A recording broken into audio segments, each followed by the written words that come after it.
मैं प्रतिभा खेड़े आपका स्वागत करती हूँ अपने YouTube चैनल नॉलेज रैन में, जहाँ हम कक्षा 10वीं की सीरीज़ हल कर रहे हैं। इसके पहले के प्रश्न आपको अगर देखने हैं तो आप चैनल की प्लेलिस्ट में जाकर इन्हें देख सकते हैं। आज हम प्रश्नावली 3.1 का प्रश्न नंबर 5 हल कर रहे हैं, जो है एक आयताकार बाग जिसकी लंबाई चौड़ाई से 4 मीटर अधिक है का अर्ध परिमाप 36 मीटर है। बाग की विमाएं ज्ञात कीजिए। यहाँ देखना है हमें कि बाग हमें कैसा दिया हुआ है, आयताकार। इस तरह का कोई ये एक बाग है जो कि आयताकार है। अब यदि ये इसकी लंबाई है और ये चौड़ाई है, तो वो प्रश्न में कह रहा है कि लंबाई जो है वो चौड़ाई से कितनी अधिक है, 4 अधिक है।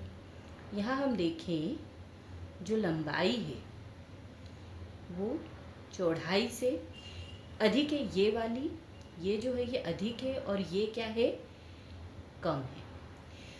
प्रश्न में जब इस तरह से ये अधिक है ये कम है, इसमें क्या दिया है, जिसकी लंबाई चौड़ाई से कितनी अधिक है, 4 मीटर अधिक है। तो ये कितनी अधिक है, चौड़ाई इसकी, सॉरी लंबाई कितनी अधिक है, चौड़ाई से 4 अधिक है। तो जहाँ पर जो कम होता है इसमें हम जोड़ते हैं, मतलब हमें जो यहाँ पर समीकरण बनाना रहेगा तो लंबाई तो यही रहेगी, लेकिन चौड़ाई में हमें क्या जोड़ना पड़ेगा, 4 जोड़ना पड़ेगा, तब हमको क्या मिलेगा, इसका समीकरण मिलेगा। अब पहले हम प्रश्न हल करते हैं। इसमें हम मान लेंगे, माना कि लंबाई बराबर x है और चौड़ाई बराबर y है। अब देखें प्रश्नानुसार जिसकी लंबाई चौड़ाई से 4 अधिक है, अभी हमने यहाँ पर देखा लंबाई x है, चौड़ाई क्या है, y है, तो हम y में क्या जोड़ेंगे, 4 जोड़ देंगे, तो हमें ये मिल जाएगा समीकरण 1। अब दूसरी कंडीशन उसने दी है कि अर्ध परिमाप 36 मीटर है। आयत का परिमाप क्या होता है, यह हमें पता होना चाहिए। आयत का परिमाप बराबर होता है 2 गुणित लंबाई धन चौड़ाई। हमने लंबाई क्या मानी है, x मानी है, तो 2 गुणित लंबाई, चौड़ाई हमने y मानी है, 2 गुणित x धन y। अब यहाँ पर परिमाप की बात नहीं कर रहा है, वो अर्ध परिमाप की बात कर रहा है। तो अर्ध परिमाप क्या हो जाएगा, अर्ध परिमाप बराबर 1/2 कर दें इसी को, 1/2, यहाँ 2 पर पहले ही है, x धन y, तो ये 2 से 2 कट जाएगा, तो हमारे पास ये कितना आ जाएगा, x धन y। मतलब हमारे पास ये अर्ध परिमाप उसने प्रश्न में दिया हुआ है, कितना दिया है, 36, x धन y, 36 बराबर x धन y, या फिर इसको हम क्या लिख सकते हैं, x धन y बराबर 36। ये हमारे पास आ गया समीकरण नंबर 2। अब समीकरण 1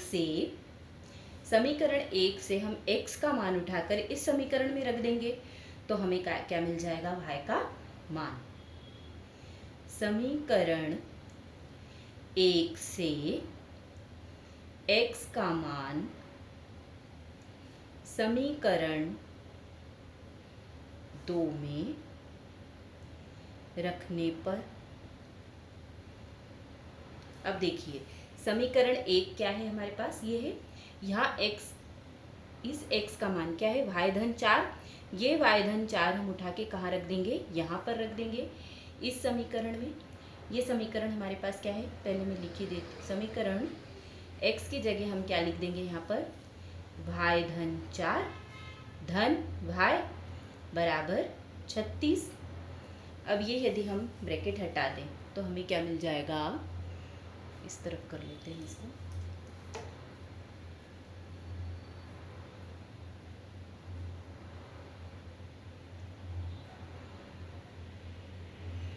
यहाँ देखिए ये हमें मिल जाएगा भाई धन 4 धन भाई बराबर 36।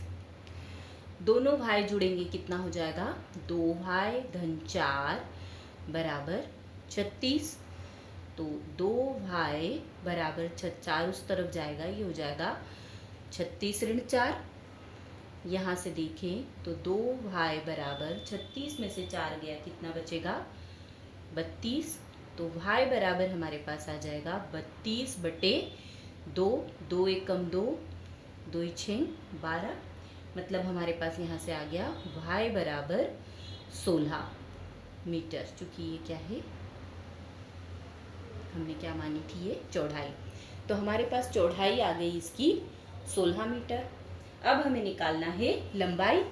तो ये जो भाई का मान है ये उठाकर हम समीकरण 1 में रख देते हैं। तो हमारे पास समीकरण 1 क्या है, x बराबर भाई धन 4। यहाँ यदि हम y की जगह क्या रख देंगे 16, तो हमें काय का मान मिल जाएगा, x का मान मिल जाएगा। x का मान कितना मिल जाएगा, 16 और 4 20 मीटर। ये हमारे पास क्या आ गई, इसकी लंबाई आ गई। मतलब इस प्रश्न में हमें बाग की विमाएं ज्ञात करनी थी। विमाएं मतलब वही लंबाई और चौड़ाई। तो बाग की लंबाई हमारे पास कितनी आ गई, लंबाई हमारे पास x है जो आई 20 मीटर, और बाग की चौड़ाई बराबर हमारे पास क्या आ गई, 16 मीटर। इस तरह से इस प्रश्न को हल करेंगे। आप चाहें तो इसका स्क्रीनशॉट ले सकते हैं। प्रश्न नंबर 6, एक रेखिक समीकरण 2x धन 3y ऋण 8 बराबर 0 दी गई है। दो चरों में एक ऐसी और रेखिक समीकरण लिखिए ताकि प्राप्त युग्म का ज्यामितीय निरूपण, जैसा कि प्रतिच्छेद करती रेखाएं हों, समांतर रेखाएं हों और संपाती रेखाएं हों। तो इस प्रश्न में हम देखेंगे, अभी तक हमने जब इस तरह के जो प्रश्न किए उसमें हमें 2 समीकरण दी हुई थी, और दोनों समीकरणों में हम a1, b1, c1 और a2, b2, c2 ये निकाल के उनकी तुलना करके बताते थे कि रेखाएं प्रतिच्छेदी रेखाएं हैं, समांतर रेखाएं या संपाती रेखाएं हैं। लेकिन इस प्रश्न में हमें सिर्फ एक ही समीकरण दी हुई है, और हमें क्या बताना है, पहली कंडीशन हमें दी हुई है कि रेखाएं क्या करती हों, प्रतिच्छेद करती रेखाएं हों, प्रतिच्छेद करती रेखाएं हो।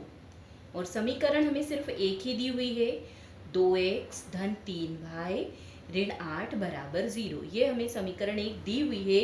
हमें इसकी सहायता से एक और समीकरण बनानी है, और वो समीकरण ऐसी हो कि जो कंडीशन आए वो रेखाएं क्या करें, प्रतिच्छेद करें। अब हम जानते हैं कि रेखाएं कब प्रतिच्छेद करती हैं, जब a1/a2 बराबर नहीं होगा b1/b2 के। ऐसी कंडीशन में रेखाएं क्या करती हैं, प्रतिच्छेद करती हैं। तो हम यहाँ पर जो a1 है, a1 हमारे पास 2 है, और a2 b1 हमारे पास क्या है, 3 है। तो हम ऐसी समीकरण लें जिसमें a1 और b1 बदल जाए। तो हम यहाँ क्या करते हैं, समीकरण जो लिखते हैं उसमें यहाँ 3x कर देते हैं और यहाँ 2y कर देते हैं। 8 ऐसा का ऐसा ही रहने देंगे, 8 से कोई फर्क नहीं पड़ता है। तो ये हमारे पास समीकरण 2 आ गई। अब यहाँ से यदि हम a1/a2 निकालें तो हमें क्या मिल रहा है, 2/3, और यहाँ से ये देखें 3/2, और ये आ जाएगा ऋण 8/8। तो देखें तो ये भी बराबर नहीं है, ये भी बराबर नहीं है, ये तीनों बराबर नहीं है। तो रेखाएं क्या करेगी, प्रतिच्छेद करेंगी। तो ये कंडीशन सेटिस्फाई हो रही है। तो इसका आंसर हमारे पास क्या आ जाएगा, ये जो समीकरण हमने बनाया है 3x धन 2y ऋण 8, ये पहली कंडीशन को हमारा समीकरण सेटिस्फाई कर रहा है। दूसरी कंडीशन क्या दी है कि रेखाएं क्या हो, समांतर रेखाएं हों। समीकरण तो हमारे पास यही है, 2x धन 3y ऋण 8 बराबर 0। एक समीकरण दिया है, एक हमें लिखना है। अब हमें पता है रेखाएं समांतर कब होती हैं, जब a1/a2 बराबर हो b1/b2 के, लेकिन ये बराबर नहीं हो c1/c2 के। ऐसी कंडीशन में रेखाएं क्या होती है, समांतर होती है। तो अब यहाँ पर देखें A1 A2 और B1 B2 तो हमको बराबर ही लेना है, तो हम ये का यही ले लेते हैं, 2x ले लेते हैं और यहाँ पे 3y ले लेते हैं। अब ये हमें अलग चाहिए तो हम इसको कुछ भी ले सकते हैं, 2 3 या जो भी मन करे, 8 से कुछ अलग। तो यहाँ हमने 3 ले लिया। अब हम यदि A1 बटे A2 निकालते हैं तो ये आ जाएगा हमारे पास 2 बटे 2, 3 बटे 3 और ये आ जाएगा ऋण 8 बटे ऋण 3। ऋण से ऋण कटा, 2 एकम 2, 2 एकम 2, 3 एकम 3, 3 एकम 3, मतलब ये आ गया 1 बटे 1, 1 बटे 1 बराबर 8 बटे 3। ये दोनों तो बराबर है लेकिन ये इसके बराबर नहीं है। ऐसी स्थिति में रेखाएं क्या होंगी? समांतर होंगी। यानी हमारे पास समीकरण क्या आ गया? 2x धन 3y ऋण 3 बराबर 0। ये वाला इसका क्या हो जाएगा? आंसर हो जाएगा दूसरी कंडीशन का। अब तीसरा हमें दिया है कि रेखाएं कैसी हो? समपाती हो। समीकरण हमारे पास वही है, 2x धन 3y ऋण 8 बराबर 0। अब रेखाएं समपाती कब होती हैं? जब A1 बटे A2 बराबर हो B1 बटे B2 के और ये भी बराबर हो C1 बटे C2 के। अब ऐसी स्थिति में हमें कुछ अलग समीकरण यदि लेना है तो हम क्या करेंगे कि यहाँ पर 2 है, इस समीकरण में पूरे में हम 2 से गुणा कर देते हैं तो हमें क्या मिल जाएगा? 2 की जगह 4 आ जाएगा, 3 दूनी क्या आ जाएगा? 6 आ जाएगा और 8 दूनी क्या आ जाएगा? 16 आ जाएगा। ये एक समीकरण हमें मिल गया। अब यहाँ पर हम देखें A1 बटे A2 का रेशियो निकाल के, तो A1 बटे A2 मतलब 2 बटे 4, 3 बटे 6 और ये आ जाएगा ऋण 8 बटे ऋण 16। तो 2 एकम 2, 2 दूनी 4, 3 एकम 3, 3 दूनी 6, 8 एकम 8, 8 दूनी 16। ऋण से ऋण कट गया, ये हमारे पास आ गया 1 बटे 2 बराबर 1 बटे 2 बराबर 1 बटे 2। मतलब वही कंडीशन हमारी ये वाली पूरी फुलफिल हो रही है। A1 बटे A2, B1 बटे B2 बराबर है C1 बटे C2 के, तीनों बराबर हैं। तो इसका हल क्या आ जाएगा हमारे पास? ये वाला समीकरण, 4x धन 6y ऋण 16 बराबर 0। ये हमारा क्या आ जाएगा? आंसर आ जाएगा। अब प्रश्न नंबर 7। प्रश्न नंबर 7 में देखें, समीकरणों x ऋण y धन 1 बराबर 0 और 3x धन 2y ऋण 12 बराबर 0 का ग्राफ खींचिए। x अक्ष और इन रेखाओं से बने त्रिभुज के शीर्षों के निर्देशांक ज्ञात कीजिए और त्रिभुजाकार पटल को छायांकित कीजिए। इस प्रश्न में ये जो 2 समीकरण दिए हुए हैं, इन दोनों समीकरणों से हमको ग्राफ खींचना है। इस ग्राफ में हो सकता है कि जैसे इस तरह से हम जो ग्राफ खींचेंगे तब हमें कोई ऐसी त्रिभुजाकार आकृति मिले। इस आकृति को हमें क्या करना है? छायांकित करना है और इसके जो शीर्ष हैं, ये और ये बिंदु, इसके हमको क्या लिखना है? निर्देशांक लिखना है। निर्देशांक मतलब x और y वाले बिंदु जो आएंगे वो हमको इसमें लिखना है। इस तरह से इस प्रश्न को हमको करना है। समीकरण 1 देखें, क्या है? x ऋण y धन 1 बराबर 0 और समीकरण 2 है 3x धन 2y ऋण 12 बराबर 0। इन दोनों समीकरणों के हमको क्या निकालना पड़ेंगे? अलग अलग बिंदु निकालना पड़ेंगे। तो पहले ये समीकरण हल करते हैं।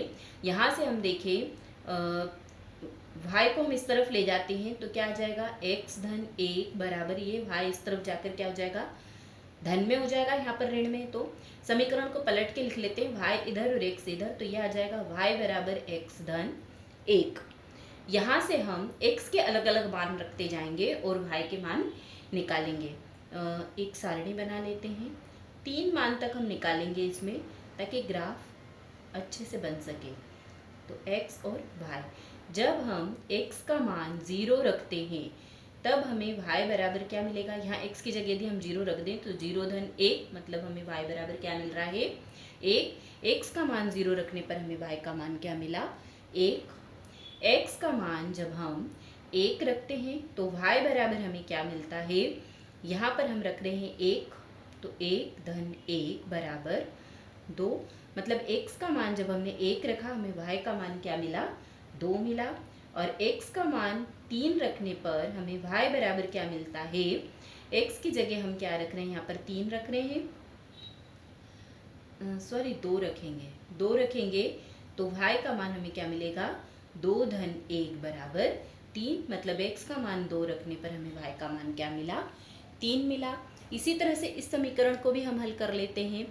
y को हम इसी तरफ रहने देते हैं और x और इस 12 को उठाकर इधर ले जाते हैं। 12 इधर जाके धन में हो जाएगा और ये 3x क्या हो जाएगा, ऋण में हो जाएगा। यहाँ धन में, इस तरफ जाके ऋण में हो जाएगा।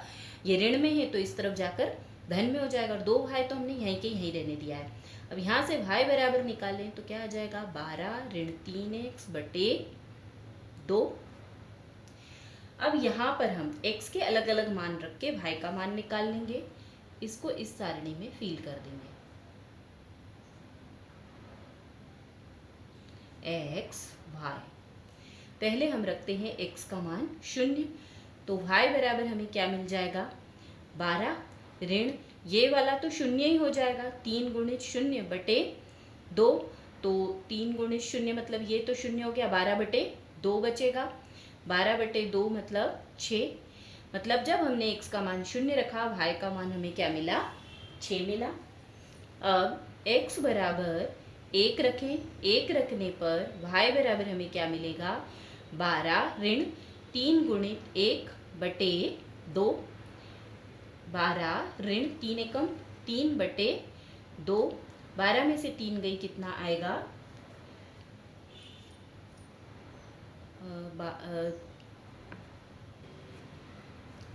यहाँ 9 बचेगा, 9 बटे 2, ये दशमलव में आ जाएगा, इसलिए हम एक मान रखेंगे ही नहीं इसमें, हम यहाँ पर 2 रखते हैं मान, x बराबर 2 रखते हैं।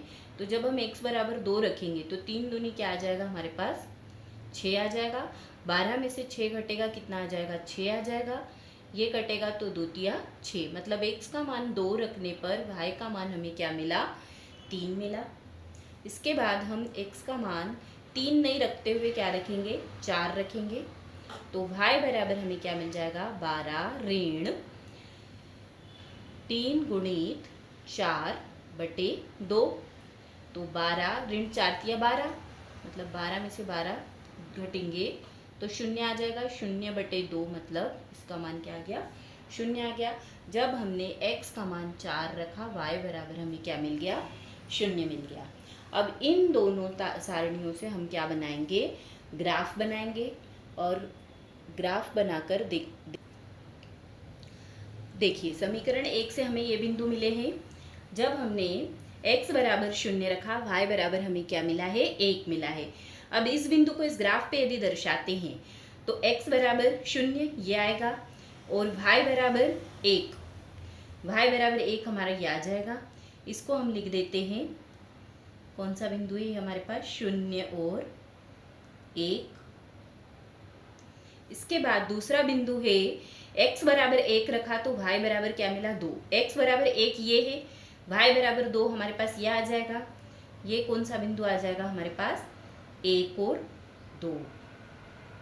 इसके बाद तीसरा देखें तो x बराबर 2 रखने पर y बराबर 3 आ रहा है, x बराबर 2 ये है और y बराबर 3, हमें ये वाला बिंदु मिलेगा।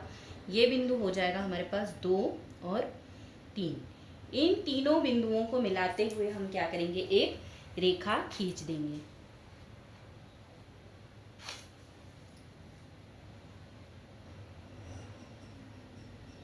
जो कि हमें मिलेगी कुछ इस तरह। अब दूसरे वाले समीकरण के बिंदु देखें तो x बराबर 0 रखने पर y बराबर हमें 6 मिला, ये वाला बिंदु, इसको हम दे देते हैं नाम 0 और 6।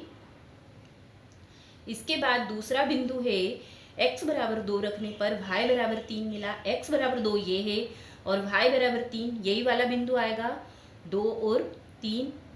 इसके बाद x बराबर 4 रखने पर y बराबर 0, तो ये वाला बिंदु हमें मिलेगा।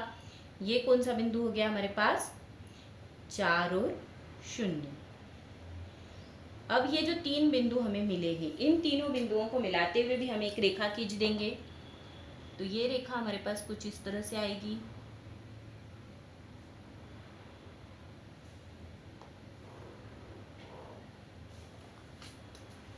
अब यहाँ पर देखो, प्रश्न में उसने बोला था हमको कि जो इन बिंदुओं को मिलाने से जो त्रिभुज बने उसे छायांकित करें। तो ये त्रिभुज हमारे पास दिख रहा है, इसको हम इस तरह से छायांकित कर देंगे और इस त्रिभुज के शीर्षों के निर्देशांक लिखने थे। ये 3 शीर्ष हैं हमारे पास। इन तीनों शीर्षों के हमको क्या लिखना है, निर्देशांक लिखना है। तो हम यहाँ पर देखें, इसको हम यदि नाम दे दें ए, ये बी और ये सी, तो ए के निर्देशांक क्या आ गए हमारे पास 2, 3। बी के निर्देशांक देखें तो हमारे पास क्या आ रहे हैं, यहाँ पर ये देखिए ऋण 1 है और x बराबर ऋण 1 है और y बराबर यहाँ पर 0 होगा, तो ये आ जाएगा ऋण 1 और 0। और तीसरा c बराबर हम देखें तो c बराबर हमारे पास क्या आ रहा है, ये वाला बिंदु जो कि x पे 4 है और y पे क्या है 0 है। तो ये तीनों इसके त्रिभुज के शीर्षों के निर्देशांक हमको मिल जाते हैं। धन्यवाद। अगर आपको वीडियोस पसंद आ रहे हैं तो कृपया उन्हें लाइक, शेयर और सब्सक्राइब कीजिए।